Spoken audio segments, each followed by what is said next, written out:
വിശുദ്ധ ലൂക്ക 8:12. ചിലർ വചനം ശ്രവിച്ചെങ്കിലും അവർ വിശ്വസിക്കുകയോ രക്ഷപ്പെടുകയോ ചെയ്യാതിരിക്കാൻ വേണ്ടി പിശാച് വന്ന് അവരുടെ ഹൃദയങ്ങളിൽ നിന്ന് വചനം എടുത്തു കളയുന്നു. ഇവരാണ് വഴിയരികിൽ വീണ വിത്ത്.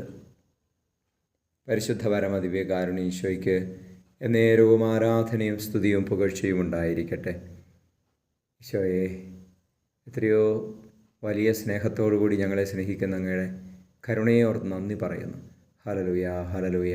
ഈശോയെ, അങ്ങയുടെ വചനം ഞങ്ങളിൽ വേരുറയ്ക്കുവാൻ തക്ക വിധം ഞങ്ങൾക്ക് ഹൃദയത്തിൽ ആഴം നൽകണമേ എന്ന് പ്രാർത്ഥിക്കുകയാണ്. പിശാച് വന്ന് വചനം തട്ടിക്കൊണ്ടു പോകാതിരിക്കാൻ വചനത്തിൻ്റെ വേര് ഉറപ്പിക്കണമേ ഈശോയെ. വചനത്തിൽ ഞങ്ങളെ വളർത്തണമേ എന്ന് പ്രാർത്ഥിക്കുന്നു. തിന്മകളിൽ നിന്നും പ്രലോഭനങ്ങളിൽ നിന്നും ഞങ്ങളെ സംരക്ഷിക്കണമേ. നമ്മുടെ കർത്താവ് യേശു മിശിഹായുടെ കൃപയും പിതാവായ ദൈവത്തിൻ്റെ സ്നേഹവും പരിശുദ്ധാത്മാവിൻ്റെ സഹവാസവും നിങ്ങളോടുകൂടി ഉണ്ടായിരിക്കട്ടെ, ഇപ്പോഴും എപ്പോഴും എന്നേക്കും.